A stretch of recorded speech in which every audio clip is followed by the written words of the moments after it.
أعوذ بالله من الشيطان الرجيم. بسم الله الرحمن الرحيم. ألف لام را كتاب أحكمت آياته ثم فصلت من لدن حكيم خبير ألا تعبدوا إلا الله إنني لكم منه نذير وبشير وأن استغفروا ربكم ثم توبوا إليه يمتعكم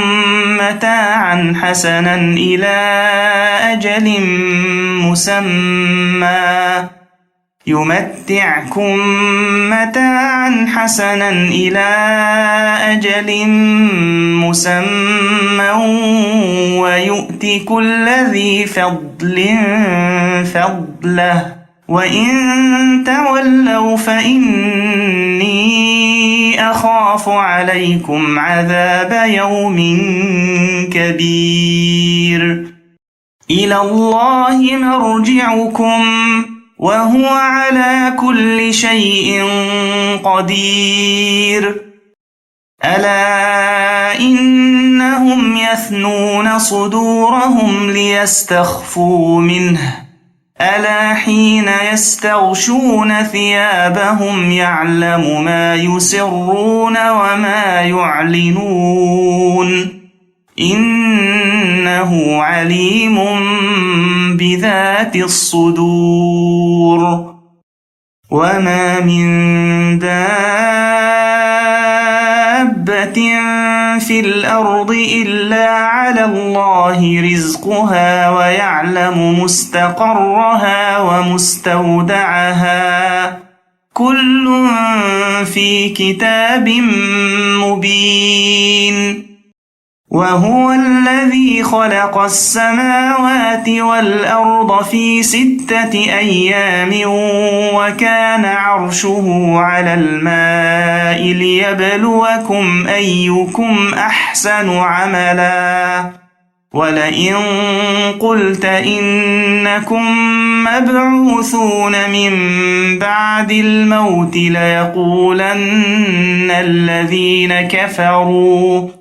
ليقولن الذين كفروا إن هذا إلا سحر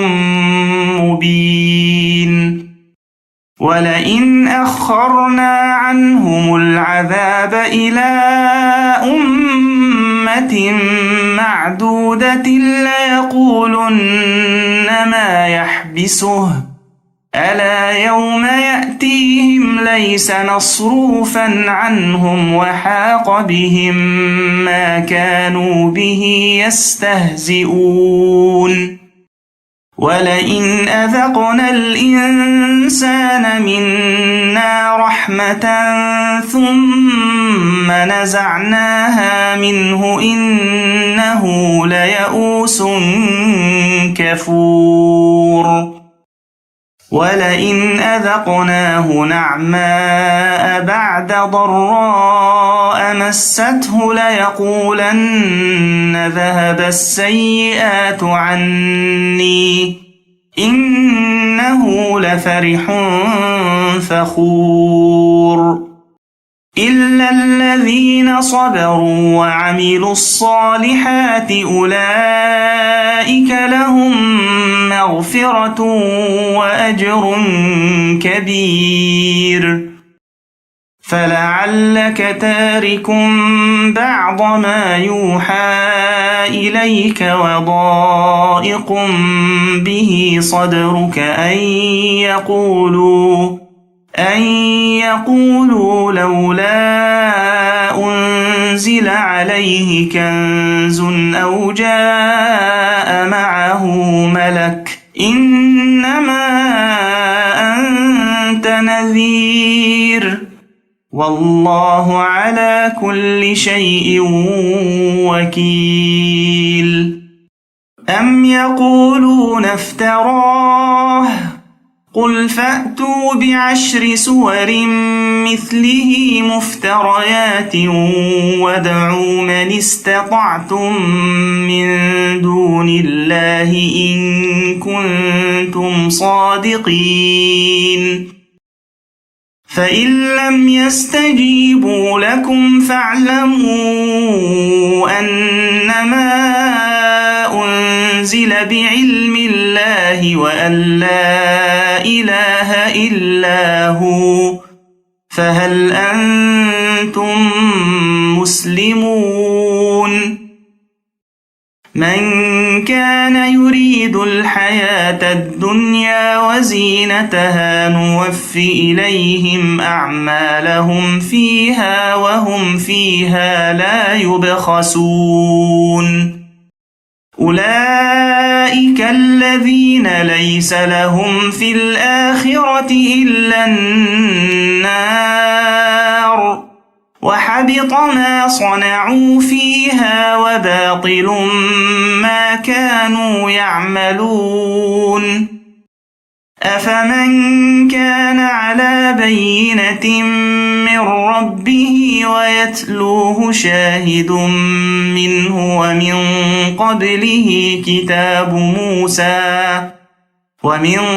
قبله كتاب موسى إماما ورحمة أولئك يؤمنون به ومن يكفر به من الأحزاب فالنار موعده فلا تك في مرية منه إنه الحق من ربك ولكن أكثر الناس لا يؤمنون ومن أظلم ممن افترى على الله كذبا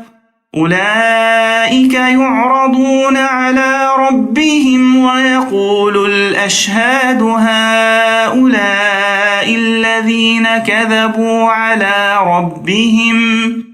ألا لعنة الله على الظالمين الذين يصدون عن سبيل الله ويبغونها عوجا وهم بالآخرة هم كافرون أولئك لم يكونوا معجزين في الأرض وما كان لهم من دون الله من أولياء يضاعف لهم العذاب ما كانوا يستطيعون السمع وما كانوا يبصرون أولئك الذين خسروا أنفسهم وضل عنهم ما كانوا يفترون لا جرم أنهم في الآخرة هم الأخسرون إن الذين آمنوا وعملوا الصالحات وأخبتوا إلى ربهم أولئك أصحاب الجنة هم فيها خالدون مثل الفريقين كالأعمى والأصم والبصير والسميع هل يستويان مثلا أفلا تذكرون ولقد أرسلنا نوحا إلى قومه إني لكم نذير مبين ألا تعبدوا إلا الله إني أخاف عليكم عذاب يوم أليم فقال الملأ الذين كفروا من قومه ما نراك إلا بشرا مثلنا وما نراك اتبعك إلا الذين هم أراذلنا بادي الرأي وما نراك اتبعك إلا الذين هم أراذلنا بادي الرأي وما نرى لكم علينا من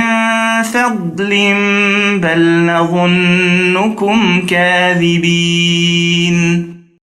قال يا قوم أرأيتم إن كنت على بينة من ربي وآتاني رحمة من عنده فعميت عليكم أنلزمكموها وأنتم لها كارهون ويا قوم لا أسألكم عليه مالا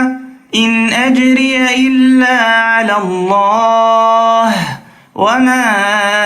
أنا بطارد الذين آمنوا إنهم ملاقو ربهم ولكني أراكم قوما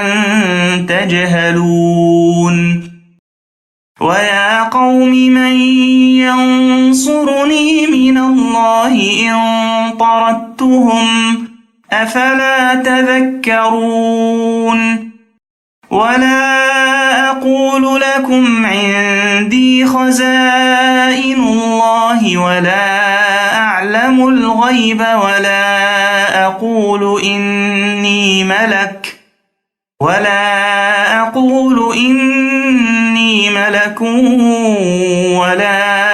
أقول للذين تزدري أعينكم لن يؤتيهم الله خيرا الله أعلم بما في أنفسهم إني إذا لمن الظالمين قالوا يا نوح قد جادلتنا فأكثرت جدالنا فأتنا بما تعدنا إن كنت من الصادقين قال إنما يأتيكم به الله إن شاء وما أنتم بمعجزين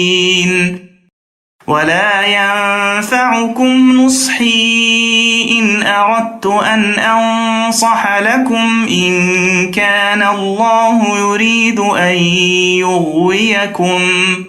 هو ربكم وإليه ترجعون أم يقولون افتراه قل إن افتريته فعلي إجرامي وأنا بريء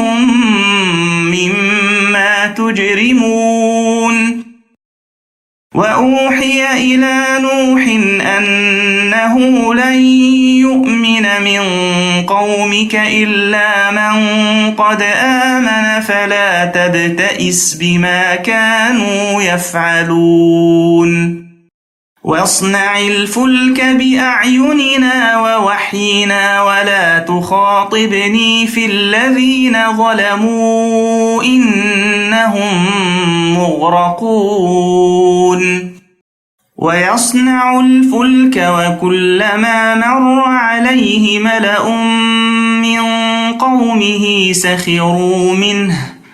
قال إن تسخروا منا فإنا نسخر منكم كما تسخرون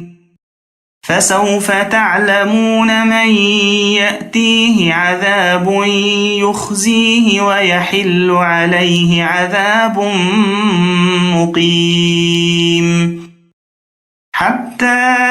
إذا جاء أمرنا وفارت النور قل نحمل فيها من كل زوجين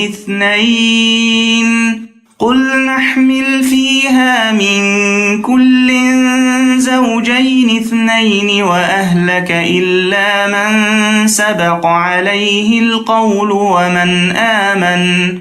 وما آمن معه إلا قليل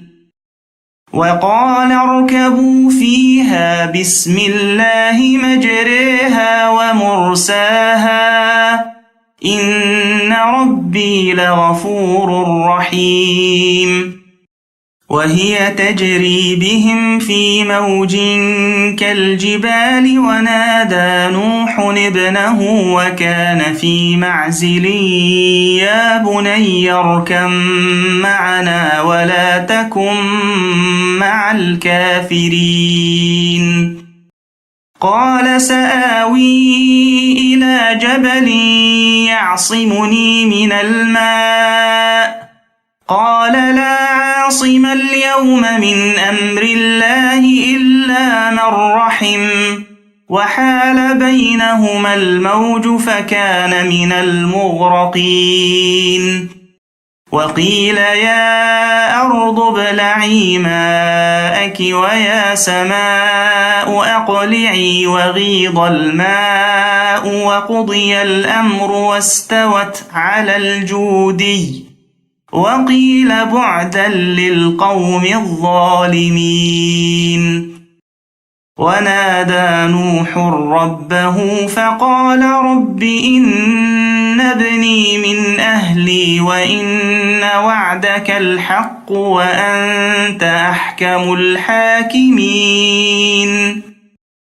قال يا نوح إنه ليس من أهلك إنه عمل غير صالح فلا تسألني ما ليس لك به علم إني أعظك أن تكون من الجاهلين قال رب إني أعوذ بك أن أسألك ما ليس لي به علم وإلا تغفر لي وترحمني أكن من الخاسرين قيل يا نوح اهبط بسلام منا وبركات عليك وعلى ممن معك وأمم سنمتعهم ثم يمسهم منا عذاب أليم تلك من أنباء الغيب نوحيها إليك ما كنت تعلمها أنت ولا قومك من قبل هذا فاصبر إن العاقبة للمتقين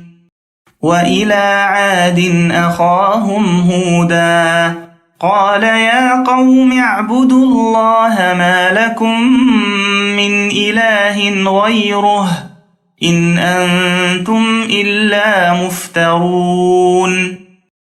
يا قوم لا أسألكم عليه أجرا إن أجري إلا على الذي فطرني أفلا تعقلون ويا قوم استغفروا ربكم ثم توبوا إليه يرسل السماء عليكم مدرارا ويزدكم قوة إلى قوتكم ولا تتولوا مجرمين قالوا يا هود ما جئتنا ببينة وما نحن بتاركي آلهتنا عن قولك وما نحن لك بمؤمنين إن نقول إلا اعتراك بعض آلهتنا بسوء قال إني أشهد الله واشهدوا أني بريء مما تشركون من دونه فكيدوني جميعا ثم لا تنظرون إني توكلت على الله ربي وربكم ما من دابة إلا هو آخذ بناصيتها إن ربي على صراط مستقيم فإن تولوا فقد أبلغتكم ما أرسلت به إليكم ويستخلف ربي قوما غيركم ولا تضرونه شيئا إن ربي على كل شيء حفيظ ولما جاء أمرنا نجينا هودا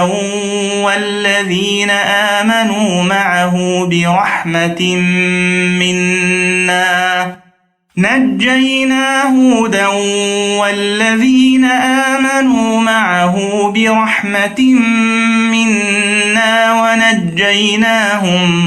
من عذاب غليظ وتلك عاد جحدوا بآيات ربهم وعصوا رسله واتبعوا أمر كل جبار عنيد وأتبعوا في هذه الدنيا لعنة ويوم القيامة ألا إن عادا كفروا ربهم ألا بعدا لعاد قوم هود وإلى ثمود أخاهم صالحا قال يا قوم اعبدوا الله ما لكم من إله غيره هو أنشأكم من الأرض واستعمركم فيها فاستغفروه ثم توبوا إليه إن ربي قريب مجيب قالوا يا صالح قد كنت فينا مرجوا قبل هذا أتنهانا أن نعبد ما يعبد آباؤنا وإننا لفي شك مما تدعونا إليه مريب قال يا قوم أرأيتم إن كنت على بينة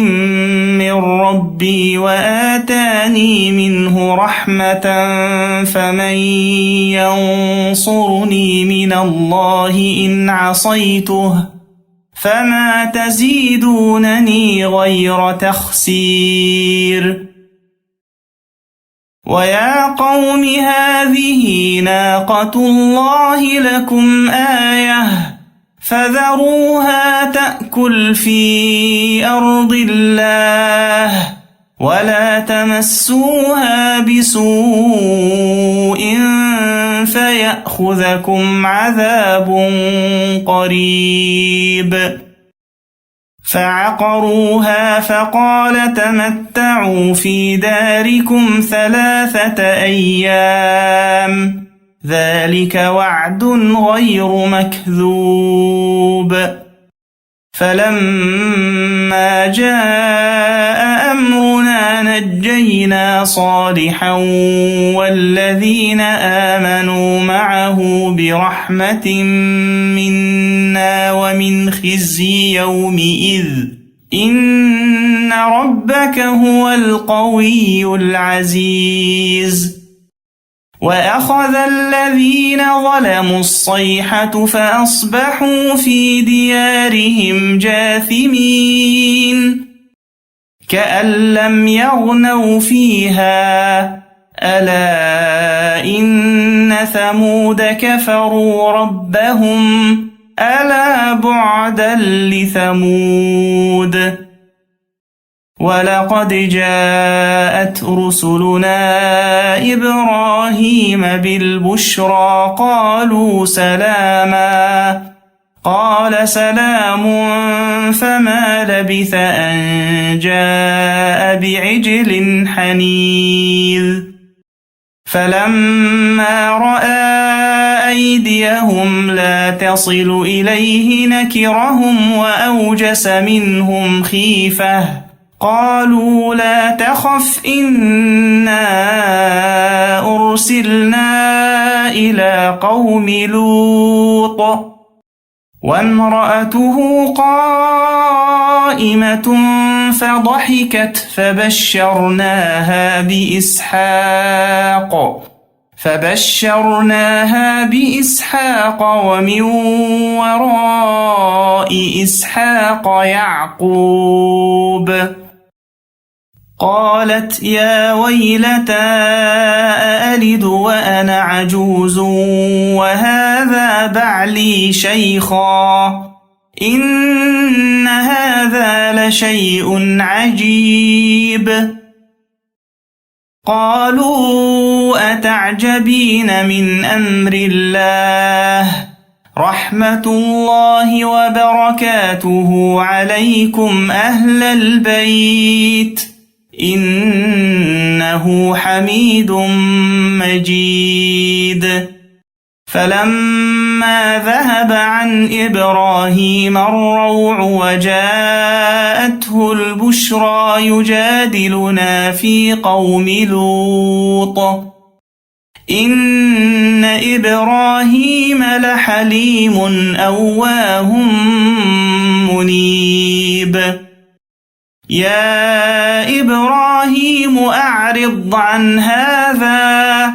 إنه قد جاء أمر ربك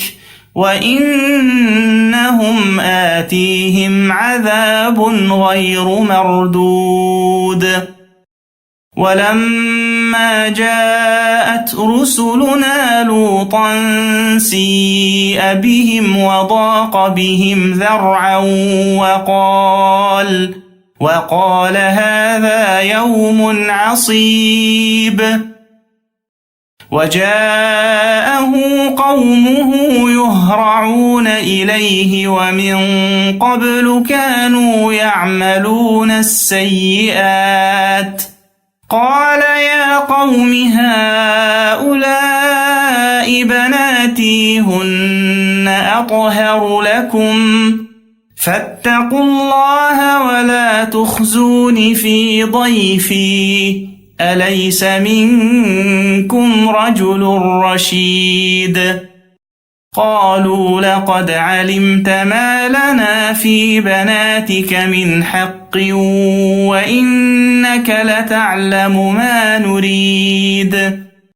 قال لو أن لي بكم قوة أو آوي إلى ركن شديد قالوا يا لوط إنا رسل ربك لن يصلوا إليك فأسر بأهلك بقطع من الليل ولا يلتفت منكم أحد إلا امرأتك إنه مصيبها ما أصابهم إن موعدهم الصبح أليس الصبح بقريب فلما جاء أمرنا جعلنا عاليها سافلها وأمطرنا عليها حجارة من سجيل منضود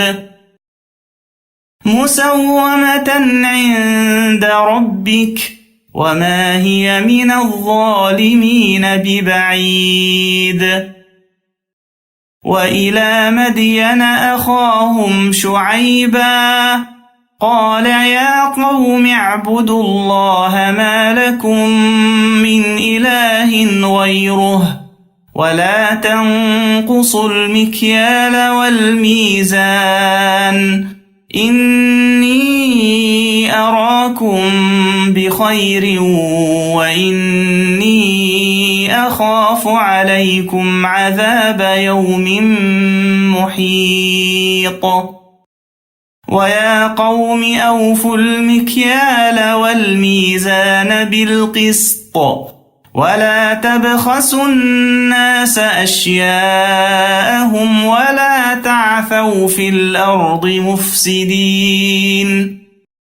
بقية الله خير لكم إن كنتم مؤمنين وما أنا عليكم بحفيظ قالوا يا شعيب أصلاتك تأمرك أن نترك ما يعبد آباؤنا أو أن نفعل في أموالنا ما نشاء إنك لأنت الحليم الرشيد قال يا قوم أرأيتم إن كنت على بينة من ربي ورزقني منه رزقا حسنا وما أريد أن أخالفكم إلى ما أنهاكم عنه إن أريد إلا الإصلاح ما استطعت وما توفيقي إلا بالله عليه توكلت وإليه أنيب ويا قوم لا يجرمنكم شقاقي أن يصيبكم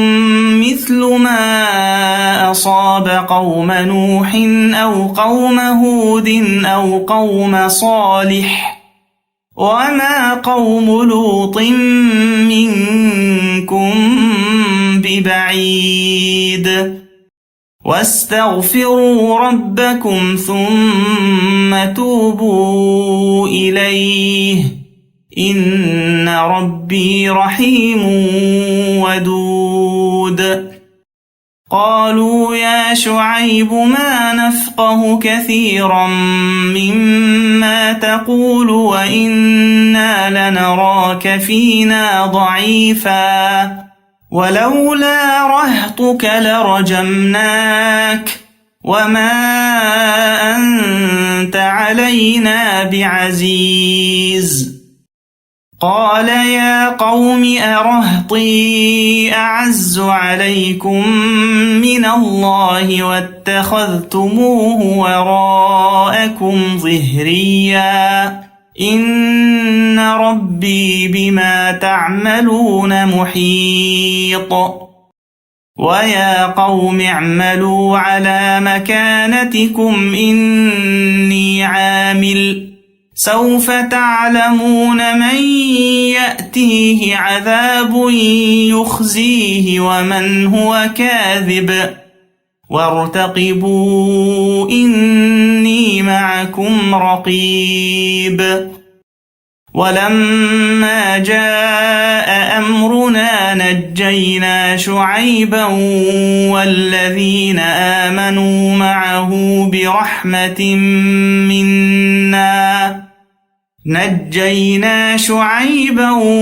والذين آمنوا معه برحمة منا وأخذت الذين ظلموا الصيحة فأصبحوا في ديارهم جاثمين كأن لم يغنوا فيها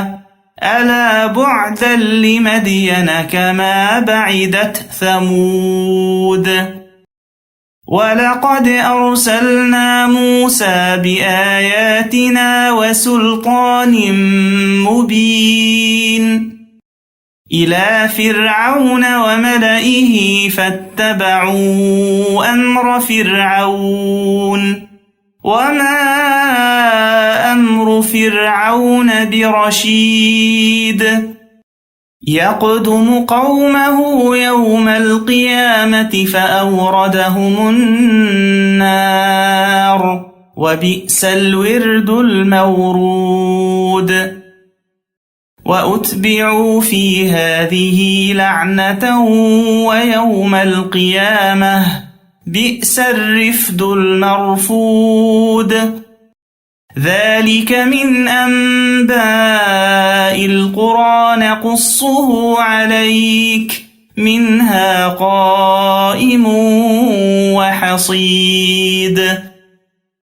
وما ظلمناهم ولكن ظلموا أنفسهم فما أغنت عنهم آلهتهم التي يدعون من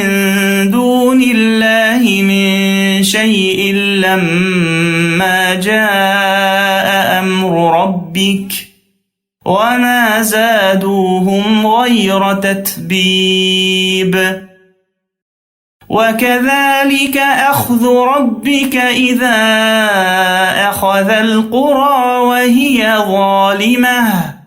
إن أخذه أليم شديد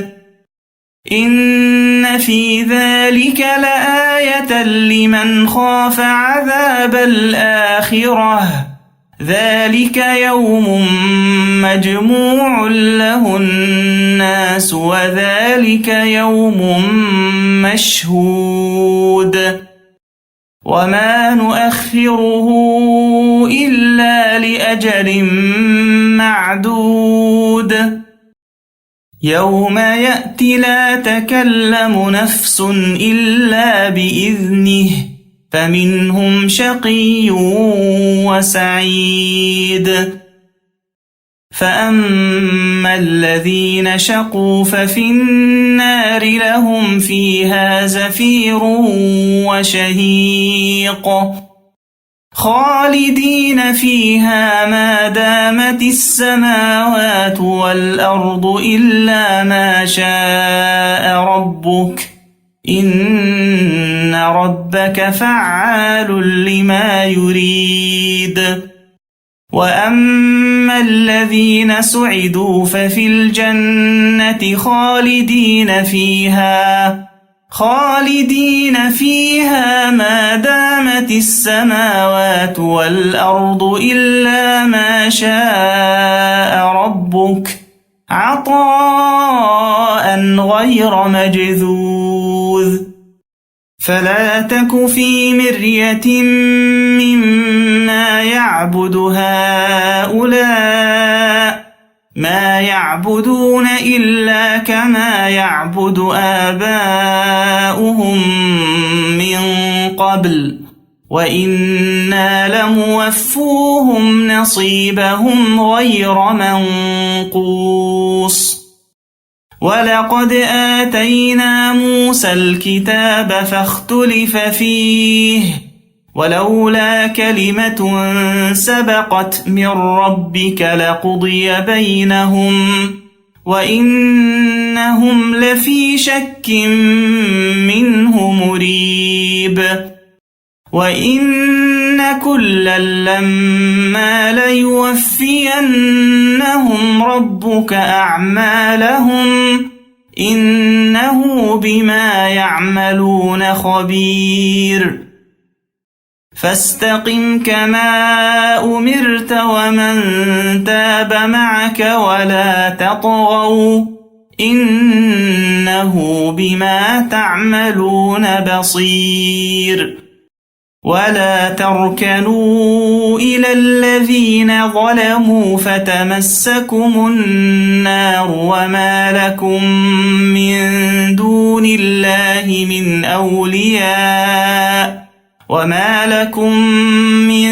دون الله من أولياء ثم لا تنصرون وأقم الصلاة طرفي النهار وزلفا من الليل إن الحسنات يذهبن السيئات ذلك ذكرى للذاكرين واصبر فإن الله لا يضيع أجر المحسنين فلولا كان من القرون من قبلكم أولو بقية ينهون عن الفساد في الأرض إلا قليلا ممن أنجينا منهم واتبع الذين ظلموا ما أترفوا فيه وكانوا مجرمين وما كان ربك ليهلك القرى بظلم وأهلها مصلحون ولو شاء ربك لجعل الناس أمة واحدة ولا يزالون مختلفين إلا من رحم ربك ولذلك خلقهم وتمت كلمة ربك لأملأن جهنم من الجنة والناس أجمعين وكلا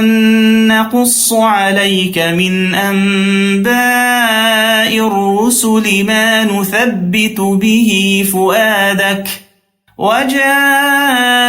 في هذه الحق وموعظة وذكرى للمؤمنين وقل للذين لا يؤمنون اعملوا على مكانتكم إنا عاملون وانتظروا إنا منتظرون ولله غيب السماوات والأرض وإليه يرجع الأمر كله فاعبده وتوكل عليه وما ربك بغافل عما تعملون